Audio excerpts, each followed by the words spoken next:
City India news Telugu. నేను మరియు మా సహచర ఎమ్మెల్యే మిత్రులు అనిరుద్ రెడ్డి గారు ఫోన్ ట్యాపింగ్ కేసులో విచారణ నిమిత్తం మాకు పోలీసుల నుంచి నోటీస్ వస్తే మా స్టేట్మెంట్స్ రికార్డ్ చేయడానికి ఇన్వెస్టిగేషన్ ఆఫీసర్ దగ్గరికి వెళ్ళి రికార్డ్ చేయించడం జరిగింది. గత అసెంబ్లీ ఎన్నికల్లో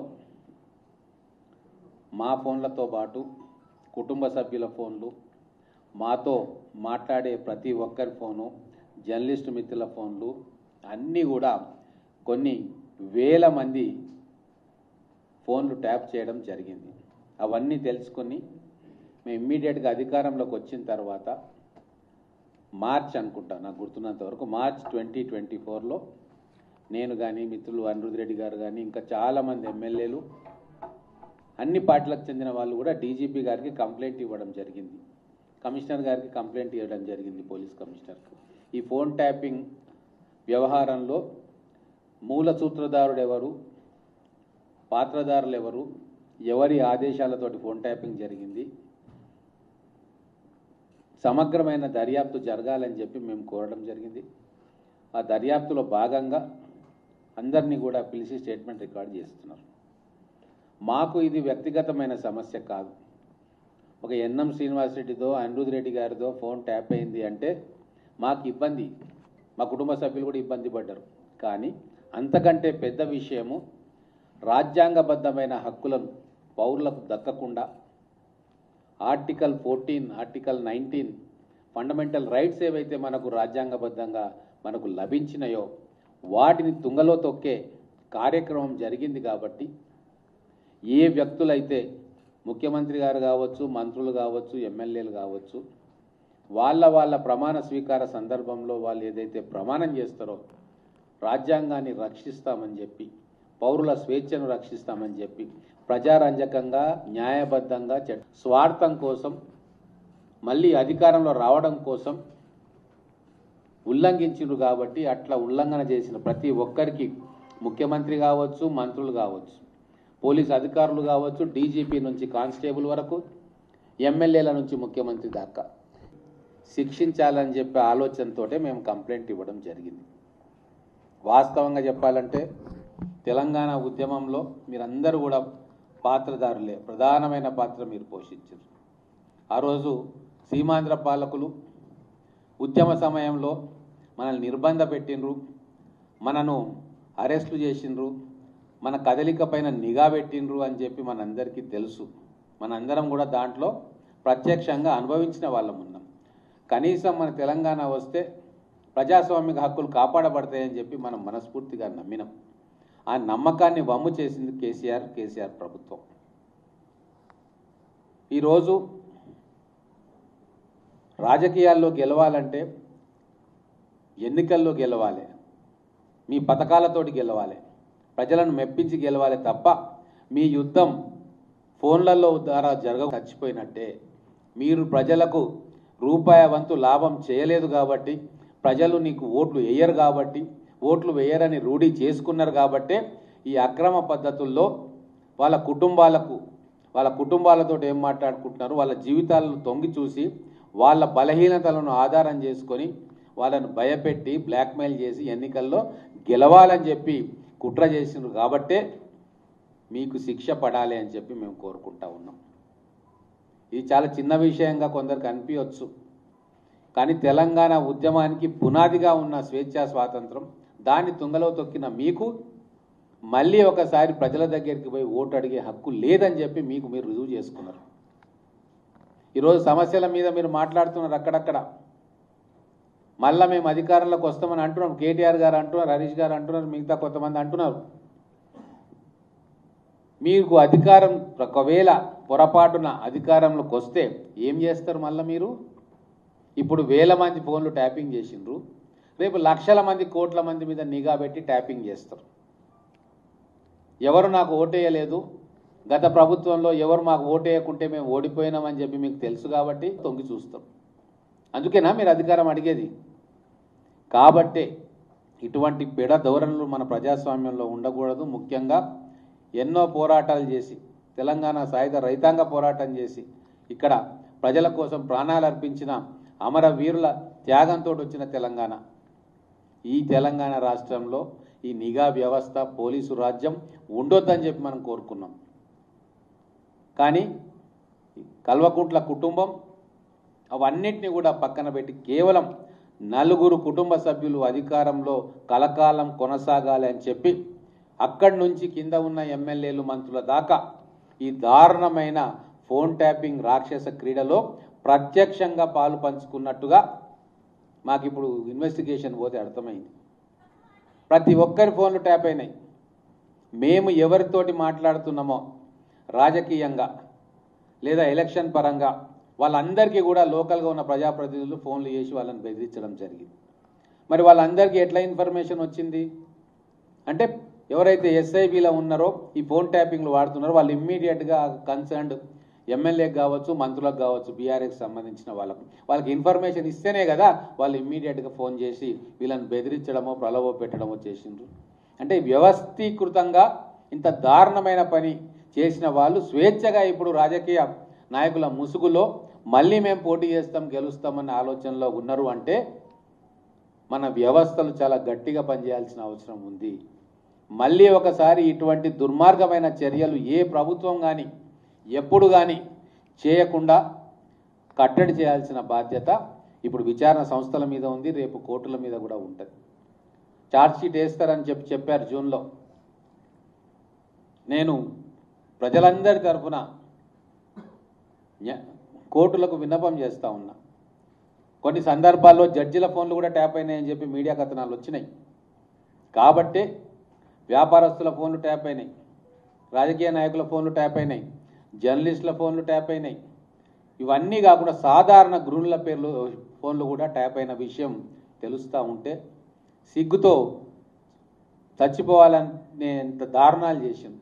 ఒక రాజకీయ నాయకుడిగా ఉన్నందుకు గతంలో ప్రభుత్వంలో ఉన్న వాళ్ళు కూడా రాజకీయ నాయకులు సేమ్ క్లాస్ వాళ్ళు అట్లా ఉన్నందుకు మేము వాళ్ళము ఒకటే ఘాటన ప్రజలు కడతారని చెప్పి ఆ ఆలోచన వస్తేనే కంపరం ఎత్తుతూ ఉంది.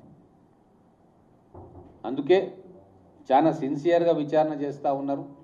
మేము కూడా మాకు తెలిసిన విషయాలన్నీ కూడా వారికి చెప్పడం జరిగింది. మాకు నమ్మకం ఉంది వ్యవస్థల మీద, ముఖ్యంగా కోర్టుల మీద. ఎందుకంటే ఛార్జ్షీట్ వేసిన తర్వాత కేసు కోర్టు పరిధిలో ఉంటుంది, వాదోపవాదాలు ఉంటాయి. ఖచ్చితంగా మూల సూత్రధారుణ్ణి, ఆయనతో పాటు ఈ ఫోన్ ట్యాపింగ్లో సూచనలు ఇచ్చిన వాళ్ళను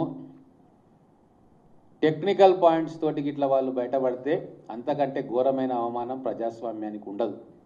మనం అందరం బాధితులమే ఇక్కడ కూర్చున్న వాళ్ళందరం. కాబట్టి దీని మీద పార్టీల మలచాల్సిన అవసరం ఉంది. స్వేచ్ఛ, వాళ్ళకి కావాల్సిన కొన్ని లక్షల మంది కుటుంబాల వాళ్ళ జీవితాల్లోకి తొంగి చూసిన దుర్మార్గులు మళ్ళీ ఒకసారి అధికార పీఠం మీద కూర్చోకుండా చేయడానికి మన అందరం కూడా సమిష్టిగా బాధ్యత తీసుకోవాలి. తెలంగాణ ప్రజలకు ఈ మీడియా సమావేశం ద్వారా నేను ఒకటే చెప్పదలుచుకున్నాను. గతంలో అధికారం ఉంది వాళ్ళ దగ్గర, బీఆర్ఎస్ నాయకుల దగ్గర. అధికారం మాకే కలకాలం ఉంటుందని చెప్పి విర్రవీకిండ్రు, ట్యాపింగ్లు చేసిర్రు, మా జీవితాల్లో తొంగి చూసిండ్రు. మళ్ళీ రేపు అధికారంలోకి వస్తామని చెప్పి కలలు కంటా ఉన్నారు. వాస్తవంగా ఒకవేళ పొరపాటు జరిగితే ఇప్పుడు వేలల్లో ట్యాపింగ్ జరిగింది. మన ఇండ్లలో మన ఫోన్లు మాత్రమే విన్నరు. రేపు భవిష్యత్తులో వాళ్ళు ఇట్లా అధికారంలోకి వస్తే మన ఇండ్లలో సీసీటీవీ కెమెరాలు కూడా పెట్టి చూసే దౌర్భాగ్యమైన పరిస్థితి ఖచ్చితంగా వస్తుందని చెప్పి తెలంగాణ ప్రజలు ఓటేసే ముందు 1కి 10 సార్లు ఆలోచన చేయాలి. ఈరోజు డ్రాయింగ్ రూమ్లో వచ్చిండ్రు, రేపు డ్రాయింగ్ రూమ్ను దాటి లోపలికి వచ్చే అవకాశం ఖచ్చితంగా గత ప్రభుత్వంలో ముఖ్యమంత్రిగా, మంత్రులుగా, శాసనసభ్యులుగా ఉన్న వ్యక్తులకు మళ్ళీ ఒకసారి అవకాశం ఇచ్చేటట్టుగా మన తీర్పు ఉండకూడదు, మన ఆలోచనలు ఉండకూడదు.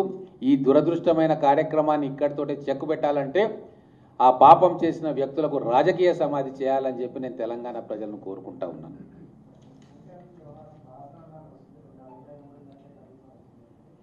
ఇప్పుడు వాస్తవంగా చాలామంది, కొన్ని వేల మంది ట్యాప్ చేసిర్రు. ఆ లిస్టు చూస్తూ ఉంటే ఇంత కట్టలు. మరి ఒక్కొక్కరిని పిలిచి అడగాలి కదా. మళ్ళీ అడగకుంటే టెక్నికల్ రీజన్స్ అని చెప్పి మళ్ళీ ఇబ్బంది పాలవుతుంది. కాబట్టి వాళ్ళు కూడా కొద్దిగా ఆలస్యమైనా పర్వాలేదు, కానీ బాధితులందరికీ కంప్లైంట్ చేసిన వాళ్ళు కావచ్చు, బాధితులు కావచ్చు, వాళ్ళందరినీ కూడా పిలిచి వాళ్ళ అభిప్రాయాన్ని, స్టేట్మెంట్స్ను తీసుకొని పకడ్బందీగా కేసును తయారు చేసి ఛార్జ్ షీట్ వేసి కోర్టుకు సమర్పించాలని చెప్పి వాళ్ళు ఆరాటపడతా ఉన్నారు.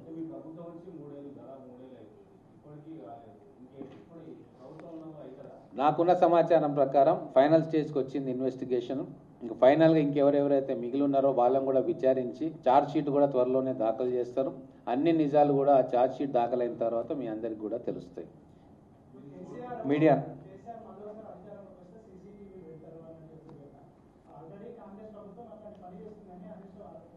ఇప్పుడు దొంగతనం చేసిన వాడు ఏదైనా అడుగుతారు. మీకు తెలుసా, మీకు అందరికీ తెలుసు, బస్సులలో పోతుంటే మన పర్సులు కొట్టేస్తారు. ఒక గ్యాంగ్ అవుతుంది.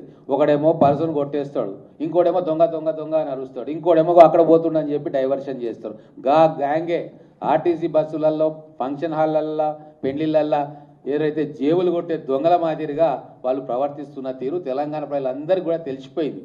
ఏ కార్యక్రమం చేసినా తీసుకొచ్చి బురద జల్లే కార్యక్రమం చేస్తూ ఉన్నారు. ఒక మంచి పని జరగద్దు తెలంగాణలో, మా పాలనలో జరిగిన అవినీతి బయటికి రావద్దు, మేము చేసిన దుర్మార్గాలు బయటికి రావద్దు.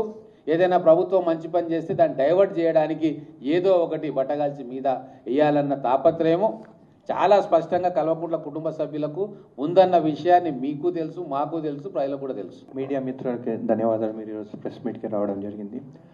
ఈరోజు ఫోన్ ట్యాపింగ్ విచారణకు మాకు సమన్స్ వస్తే ఈరోజు కమాండ్ కంట్రోల్ సెంటర్కి వెళ్ళడం జరిగింది. అక్కడ వెళ్ళిన తర్వాత నిజంగా ఈరోజు రాజకీయంలో ఉందని, ఒక ఎమ్మెల్యేగా ఉందని ఈరోజు నిజంగా బాధపడ్డాను. మనకు స్వాతంత్రం వచ్చిన తర్వాత కూడా అంటే మనకి ఫ్రీడమ్ ఆఫ్ స్పీచ్ కానీ, మన స్వేచ్ఛ కానీ ఈరోజు ఏది లేకుండా గత ప్రభుత్వంలో తెలంగాణ వచ్చిన తర్వాత బీఆర్ఎస్ ప్రభుత్వం ఎంతవరకు చేస్తారనేది నిజంగా బాధాకరం. ఈరోజు చూసిన తర్వాత చూస్తే అక్కడ ఫోన్ నంబర్లు మా అమ్మ నంబరు, నా భార్య నంబర్ కూడా ఉంది. నేను తెలంగాణ ప్రజలని ఒకటే అడుగుతున్నాను, మహిళలను అడుగుతున్నాను, అమ్మ మీరు మీ భర్తతో మాట్లాడితే ఎవరైనా వింటే మీకు ఎలా అనిపిస్తుంది? ఒక తల్లిగా మీరు కొడుకుతోని మాట్లాడుతుంటే మీ ఫోన్ ట్యాప్ చేసి వింటుంటే మీకు ఎలా అనిపిస్తుంది?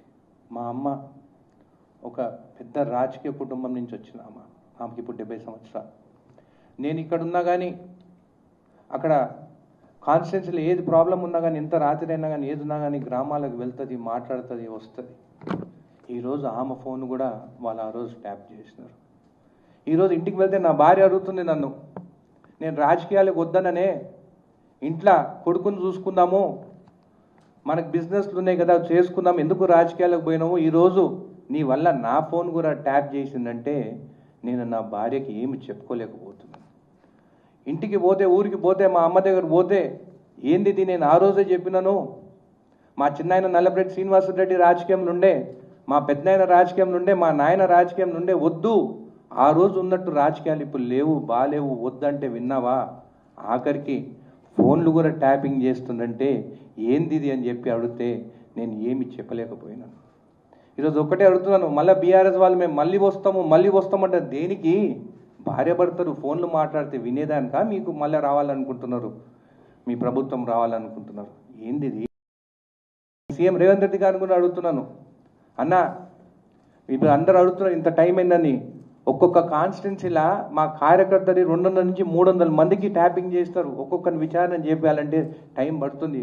కానీ ఖచ్చితంగా మీ పైన మాకు నమ్మకం ఉంది, తెలంగాణ ప్రజలకు రేవంత్ రెడ్డి గారి పైన నమ్మకం ఉన్నది. ఖచ్చితంగా దీనిపైన యాక్షన్ తీసుకుంటారు. విచారణ జరుగుతుంది, ఇప్పుడు విచారణ జరుగుతుంది కాబట్టి లోపల ఏం మాట్లాడినామో మేము చెప్పలేము, ఎందుకంటే ఇన్వెస్టిగేషన్ ఇంకా కంప్లీట్ కాలేదు. నా ఒక్క కాన్స్టిట్యున్సీ చూస్తే దాదాపు 200-300 నంబర్లు ఉన్నాయి. దాదాపు ఒక 100 మందిని పిలిచి విచారణ జరిపినారు. ఆఖరికి నా డ్రైవర్ది ఫోన్ నెంబర్, నా డ్రైవర్ వాళ్ళ భార్యది కూడా అంట. ఇంక ఇది ఎక్కడ ఇది? సరే మేము కాంగ్రెస్, మేము అపోజిషన్, వాళ్ళకి అపోజిషన్ కాబట్టి మీరు అనొచ్చు, మీరు అపోజిషన్ కాబట్టి ఏదో బురద జరుగుతున్నారు. మళ్ళీ కవిత ఏం మాట్లాడింది?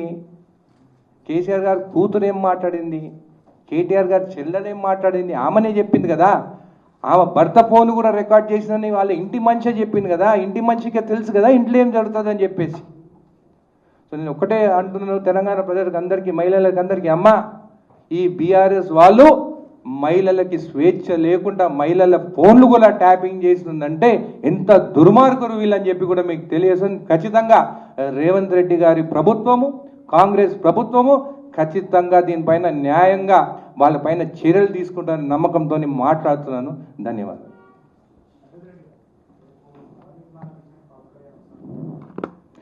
ఈరోజు ప్రెస్ మీట్ ఓన్లీ దీనికి ఫోన్ ట్యాపింగ్ పైన. తెలంగాణని నరదిష్టి అనేటోళ్ళ గురించి నేను మాట్లాడదలుచుకోలేదు. తెలంగాణ కన్ను నరదిష్టి, వాళ్ళ కన్నుతోనే కోనసీమ అంత చెట్లని చచ్చిపోయిన వాళ్ళ గురించి నేను మాట్లాడను. ఇవన్నీ కావాల్సిన మళ్ళీ ప్రెస్ మీట్ పెడతాను, దాని గురించి మాట్లాడతాను, ఖచ్చితంగా మాట్లాడతాను. జనవాడలో 706 సర్వే నెంబరు. జనవాడ కూడా మా గ్రామమే, మా మక్తా ఊరు. డ్యామ్ కట్టినప్పుడు జనవాడ దాదాపు మా తాతదే 3000 ఎకరాలు దానికి పోయిందన్నారు. అప్పుడు నిజాం సర్కార్ 60,000 రూపాయలు ఇచ్చింది. బాండ్స్ కూడా మా దగ్గర ఉన్నాయి అవి. దాని తర్వాత సీలింగ్లో కూడా పోయింది. ఈరోజు నిన్న మొన్న సంపాదించుకున్న వాళ్ళందరూ అక్కడ భూములు కొనుక్కొని ఉన్నారు. వాళ్ళు జనవాడలో ఫామ్ హౌస్ కట్టుకొని, నేను కట్టుకోలేదు అక్కడ. ఖచ్చితంగా దబిట్ల గురించి కూడా మాట్లాడతారు.